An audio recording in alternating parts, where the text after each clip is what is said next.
This episode of Death Battle is sponsored by BetterHelp.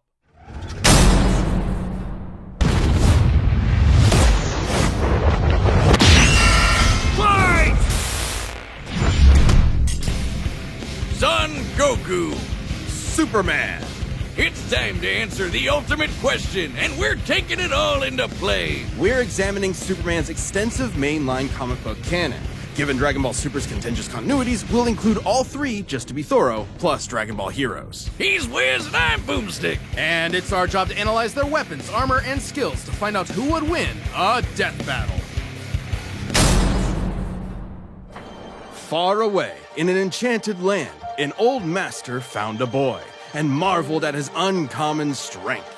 This is the story of Son Goku. Chances are, if you've watched some localized anime, you can thank this guy. Inspired by martial arts films and his wife's interest in Chinese culture, Akira Toriyama crafted the story and the character that would define generations to come. Dragon Ball! Kakarot was born a low-class Saiyan on the planet Vegeta, narrowly escaped its destruction by Frieza, and was raised on Earth by happy old Grandpa Gohan. Not just raised, but trained. Gohan began Goku's teachings in martial arts, which he would find to be his true calling under the guidance of Master Roshi. Specifically, he learned the Kame-sen and Ryu style, which focuses on discipline and tenacity, both of which strongly define Goku's character. The more he learned, the more he wanted to improve. This little low-class monkey boy would prove that hard work and dedication can beat raw talent. Within just a few years, he was so strong, the only worthy teachers left were gods. And a talking cat, but mostly gods. When you're training to dodge lightning, you know you're a few leagues over everyone else. He did have a slight advantage. Saiyans are naturally superhuman. They also take Nietzsche's famous words, "What doesn't kill you makes you stronger," very, very literally. It's almost unfair how much of a boost in power they get after they're hurt. While Saiyans like Vegeta may have abused this trait, it suits Goku. No matter how many times you knock him down, he will get back up, stronger than before. It helps that he knows so many cool combat moves, like the Kamehameha! An incredibly powerful technique that focuses one's ki into a single point for a devastating beam. So challenging, it took Roshi decades to master, but Goku got it in like 5 seconds. It's incredibly versatile, with over 50 different variations. For example, Goku can curve the beam after firing, or even shoot it from his feet. But unlike most Saiyans, he doesn't just use ki to blow shit up. Moves like the Solar Flare, Energy Landbind, and God Bind require a lot more strategy and planning. Because while Goku isn't exactly book smart, he is a genius when it comes to martial arts. He doesn't just train to conquer his opponents, but to conquer himself. He's also got some different moves, like trapping you in a rice cooker. Well, pretty much any container could be used for the Mothama sealing technique. Then there's Kaioken, aka instant steroids. Goku's multiplied his power by 20 with it before, and in a movie, he even got it up to times 100. What a badass! The Genki Dama, or Spirit Bomb, is potentially his strongest attack, but it requires considerable time. Unlike instant transmission, which is a teleport that's instant. The way it works is Goku detects another person, like a sort of beacon, then teleports to their location by launching himself through an alternate dimension where time stands still. Yes, according to the Daizenshuu guidebook, it's a dimension hop. You can actually see this in between space in some movies and games. And the dubs wanted us to think it shot Goku's molecules around at light speed. Silly English. The dubs did more than that. In fact, early dubs of Dragon Ball Z tried to rewrite Goku as a Superman figure. Even his famous speech on Namek about being the light in the darkness was originally about him coming to terms with his Saiyan heritage, accepting his anger and pride, avenging his people by defeating Frieza, and declaring himself the Super Saiyan. Hell yeah! If there's any scene that deserves the word epic, it's when he went gold. Super Saiyan and its sequels all have official power multipliers, but they threw us for a loop by turning Goku into a god. Super Saiyan God certainly changed things up. Goku gained Divine Ki, a pure form of ki unspoiled by mortal hands. Unlike normal ki, it can't be detected and appears to have healing properties. Kinda like Senzu beans. Did you know one Senzu has so much healing juice it can regenerate a person's lost limbs? They're missing out. God Goku reached a level of power that could compete with the greatest of deities, nearly shattering the whole universe with a single clash on his first go. Dragon Ball's cosmology is unique. This model is said to be an accurate depiction of Universe 7, but there's a wrinkle there. When all of humanity went to heaven, Because Boo went berserk. Videl commented that heaven is just as large as a universe, and the Daizenshuu backs her up. And, that's heaven. Big planet. So let's scale things up with that in mind. Doing so would make Universe 7 over 1,500 times larger than our own observable universe. And Goku could destroy that much the first time he went God. And he didn't lose that power. He learned how to use it even better, even in base form. Now, imagine how much stronger he became when he stacked Super Saiyan on Super Saiyan God and became Super Saiyan Blue. Super Saiyan God, Super Saiyan. Yeah, not saying that. Or after he trained with some almighty angels. Or when he perfected the blue hairdo and stacked Kaioken on top of that. Goku has certainly performed great feats with God Ki, breaking through Hit's time stop by forcing himself into the future, holding off Infinite Zamasu, who was a sentient timeline, defeating Jiren, who shook the entire world of Void by just walking. He even tried out Hakai, the destruction god move that nopes you out of existence. Your being and your soul erased from all of time and space. Culminating in his greatest form, Ultra Instinct. Chrome Goku isn't a normal transformation, it's a state of mind. Ultra Instinct is the highest peak of martial arts, subconsciously making optimal choices because you're in the zone. Doing without thinking. Something Goku has always been training to do. Technically, it can be used in any form, but when perfected, Autonomous Ultra Instinct makes you untouchable. No matter what comes his way, Goku will automatically dodge, block, and counter to the best of his ability, even pushing his body well beyond his physical limits. So far beyond, in fact, Ultra Instinct can summon a massive avatar to defend him when his own body can't. That sounds really intense. It is, which is why he's developed incremental versions of it for specific uses. It's extremely difficult to maintain the full form for long. Until you get to Dragon Ball Heroes, aka Dragon Ball fanfiction gone Kaioken times 1,000. While technically a different continuity, CC Goku is functionally a stand-in for the mainline Goku. His history and powers are the same, making his story just as much of a what-if scenario as the multiple super continuities. The only real difference is Toriyama's not really involved. This Goku used instant transmission to teleport through time and dimensions. He outsped a god who could see the future. He defeated Dark King Fu, who was gonna rewrite the entire universe. Hell, this series even makes GT cool. Xeno Goku can break space-time just by going Super Saiyan 4. Looking back at that goofy monkey boy chopping wood and punching dinosaurs, it's almost overwhelming to think about how far Goku has come, how much he's had to face. But no matter the challenge, he takes it head-on and pushes through. Showing everyone, everywhere, how to go even further beyond.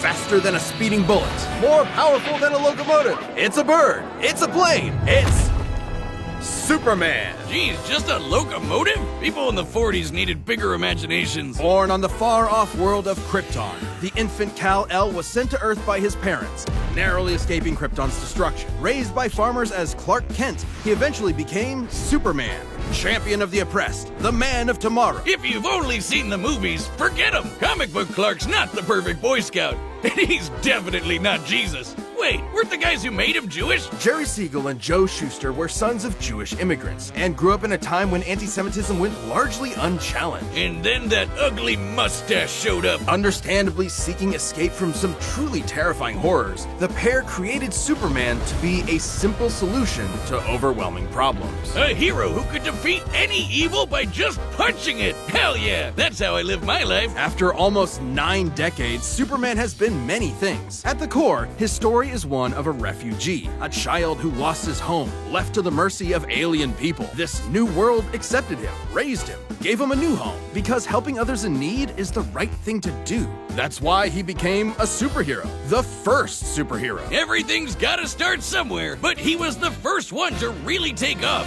I mean, not literally. It took a while, actually, before he learned how to fly. In fact, when Clark discovered his Kryptonian heritage, he struggled to accept it and subconsciously developed mental blocks, severing him from his true power, which he would uncover throughout his life. He's strong enough to shoulder press the weight of the Earth for 5 days straight, or crush coal into perfectly cut diamond. That's not how that works. He's fast enough to reach the edge of the universe in seconds, or even break the bonds of infinity. Wait, he can do all that, but Batman can punch him out?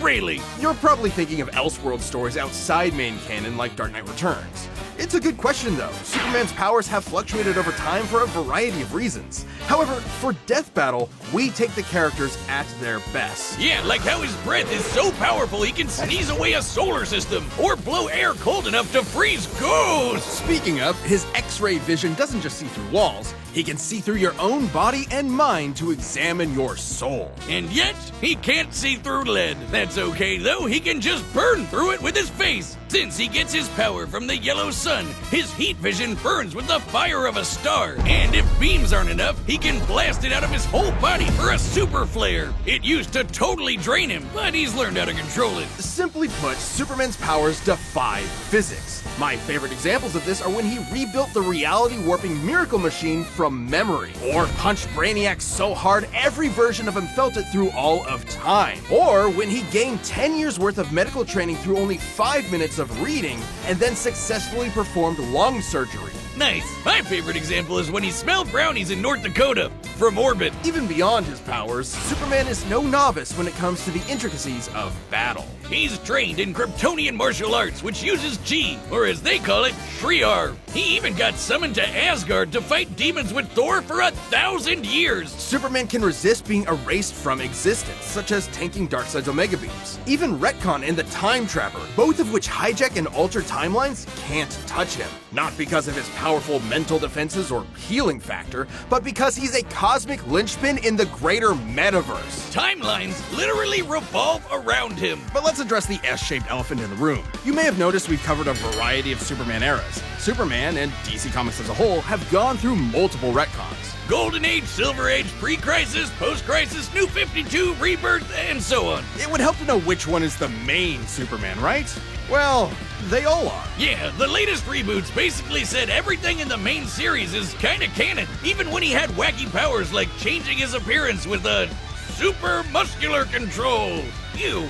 I guess he can still phase through almost anything, even people. Look, if you really dig into it, this isn't new. Plenty of characters have recalled events from supposedly retcon timelines before. Yeah, post-crisis Supes did start as less powerful than in pre-crisis, but that was because of the mental blocks. Though he's not a complete composite, there's so many other Supermen out there. Future Superman, Big Robot Superman, Commie Superman, Dinosaur Superman. There's a bunch. Still, this new canon has affected his abilities. For example, he and other Kryptonians can effortlessly travel through time. And while Superman's powers stem from the Earth's yellow sun, exposure to a blue star increases them even further. In fact, upon visiting a white star, he attained a whole new level of power. When that old baldy Lex teleported him to another galaxy, Superman just popped back up, saying space-time has lost its meaning for him. He really just said that. Remember, Superman defies physics. Like when he used heat vision to restart the universe by making an all-new Big Bang. We've seen that his universe has a radius of at least 100 trillion light years, but we can calculate a more exact figure. The DC universe is 15 billion years old and expands at 60 trillion light years per half second. This means its radius must be over 50 nonillion light years across. What? That's 31 zeros, and Supes helped make that happen. Well, about 1/5 of it. That's still immense power, but if you want something bigger, here's the Anti-Monitor blasting Golden Age Superman with all the energy of the antimatter universe. And then Superman, punched him so hard it kickstarted another one of those reboots. Now, Superman does have weaknesses. There's kryptonite, of course, and exposure to red starlight can fade his powers over time. Not all at once. He has been able to move planets around while under a red star, so... And everyone knows Superman can't deal with magic, but it's more accurate to say he doesn't have any special resistances to it. He's defeated plenty of magic users before, even Shazam. Superman challenges the idea that absolute power corrupts absolutely. He's the goodest good guy of them all, but there is nuance to being good, even if he is the ultimate power fantasy, unstoppable and incorruptible. Such as when he took on the World Forger, one of the most powerful reality shapers in all of creation. Who was in the 6th dimension, crafting a whole new multiverse to replace the one Clark calls home. Who's gonna stop him? Superman could, and the Forger knew it. So he was trapped on a world with a sun so distant he could never escape. Or so the Forger thought. Instead, Clark found the strength he needed to fly at that sun, dip through a ton of stars, KO the World Forger, and shatter his new multiverse with a single punch. Because that's Superman, a simple solution to overwhelming problems. He's the kind of person to save a cat from a tree, answer Christmas cards from strangers, and tow hundreds of planets to a new galaxy all in the same day. What's not to like? Truth and justice has no better champion than the Man of Steel. This episode of Death Battle is sponsored by BetterHelp. Whiz, it's getting to be the holiday season again, and I just know Mama Boomstick is finally getting me that new dune buggy I've been drooling over. What's gonna be stuffed in your stocking? A couple undiscovered elements would be nice, but the holidays are also about giving gifts to yourself. Maybe that means giving yourself a break during this busy month, or treating yourself when you have the time. And in anticipation of a new year, sometimes that means therapy. Therapy can be super helpful year-round, but especially during this season, the holiday blues are no joke. If you're thinking about starting therapy, consider giving BetterHelp a try. What's great is that it's totally online, so it's super flexible with your schedule and convenient. All you have to do is fill out a brief questionnaire and get matched with a licensed therapist. And if it isn't a perfect match, switch therapists at any time at no additional charge. Visit BetterHelp.com/deathbattle today to get 10% off your first month. That's BetterHelp, HELP.com/deathbattle.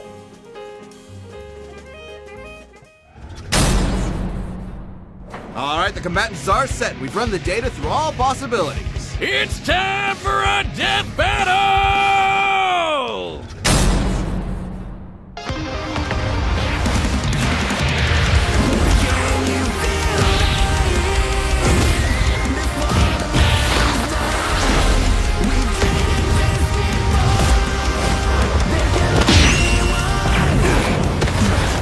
Today's the day.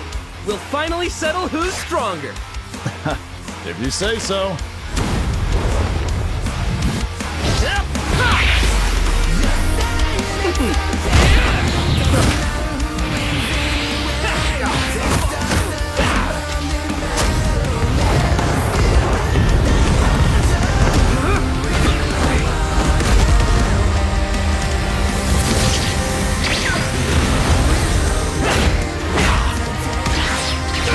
You're holding back. Give it your all. No regrets. I'm doing just fine.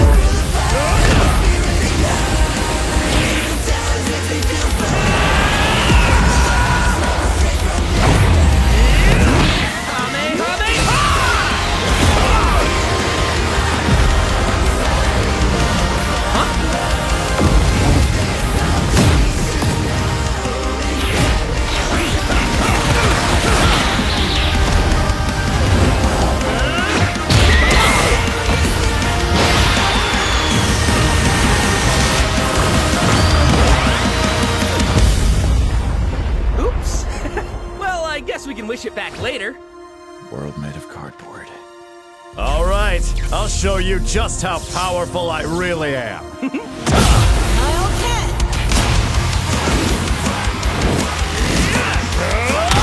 like a job, Ford.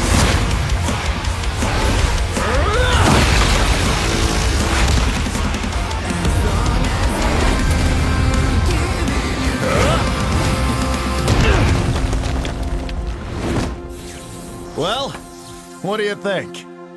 That was awesome. Nice suit. Oh, thanks. Kryptonian fabric. My mom made it for me.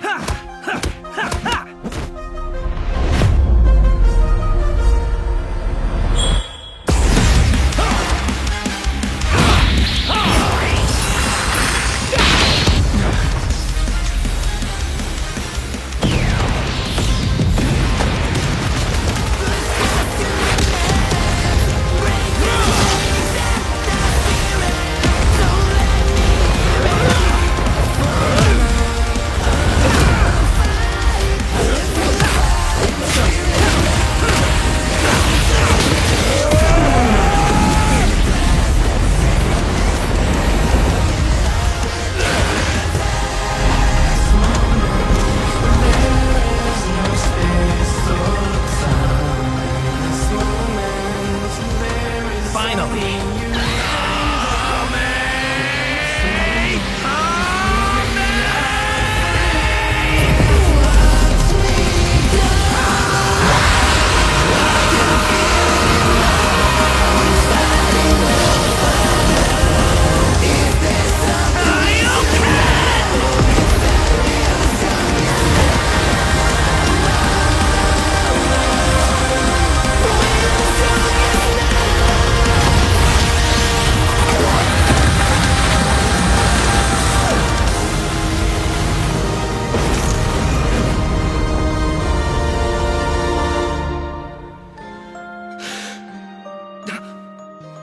Ah, darn it.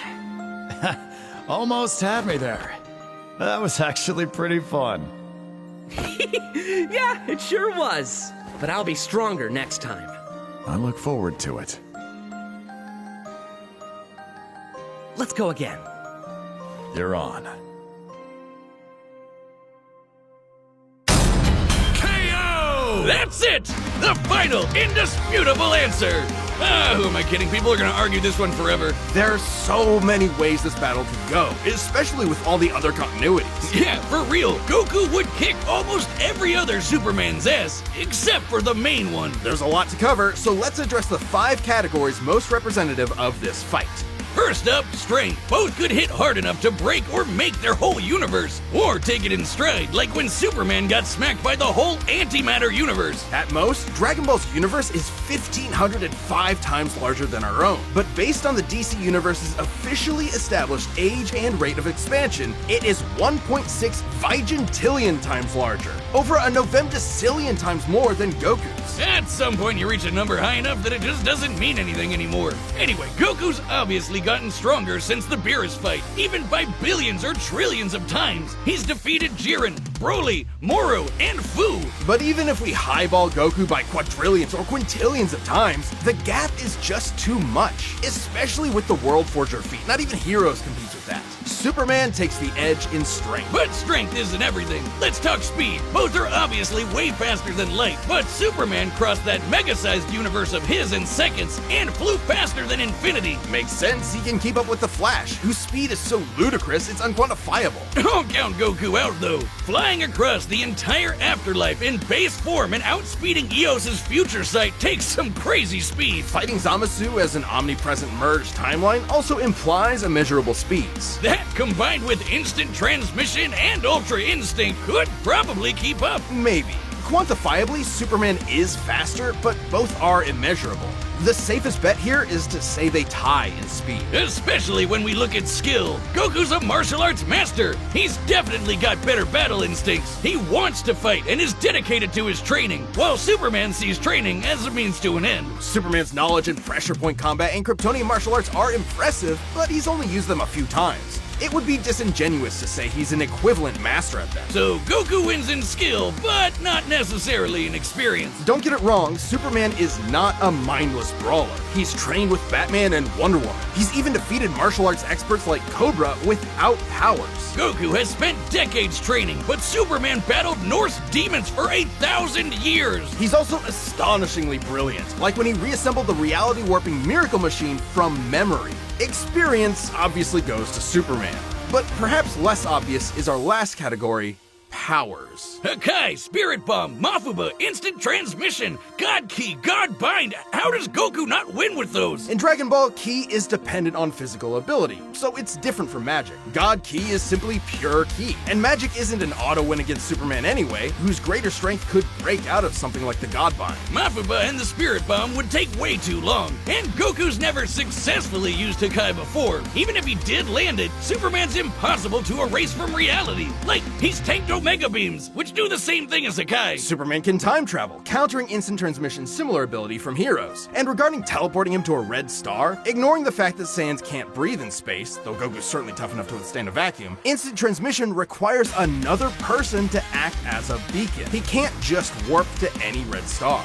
Even if he did, Superman could simply fly away and find a blue or white star for a supercharge. And Goku could not pull off the same trick twice, as Superman could phase through his attacks. So, that's it then. Clark has too many counters, so he takes the edge in powers and it's over. Well, I think there's something else. Goku versus Superman breaches a broader zeitgeist. It's more than just two characters fighting. For a whole generation, especially in 90s America, superheroes represented an unyielding status quo. Spider-Man, Batman, Captain America rarely change who they are or what they believe in. For a lot of people, that's tiring, and Superman is an icon of that. Then along came anime. There was a whole other world of ideas and stories for us sheltered Westerners to experience, and Goku's an icon of that. So while many see this as a debate between characters, others see it as a debate of ideologies and culture. And if that's what's at stake, who wants Goku to lose? You sure you're not overthinking this? It's not our intent, but it does call into question what we're doing. How can people agree with what we take as fact when fiction relies on interpretation? Are we stripping characters of their importance by simplifying them to contestants in a vacuum of violence? And if so, then what's the point? Because it's fun, Wiz! Damn it, man! There's more than one way to appreciate something! We're having a great time talking about awesome characters and slamming action figures together. And that's okay! Yeah, you're right. I'm just saying, no matter who you prefer, that battle was super, man! That's the worst pun. What? It fits them both. It's so lame. I don't see you doing any better. I do the math, the pun's your job. Well, maybe if you math as good as I punned, then Goku would have won. What is wrong with you? Hi, I'm Ben, the voice of Wiz. Thank you so much for watching. We are about to announce the next episode, but before we do that, if you're not a Death Battle member yet, click that join button below. See what you're missing.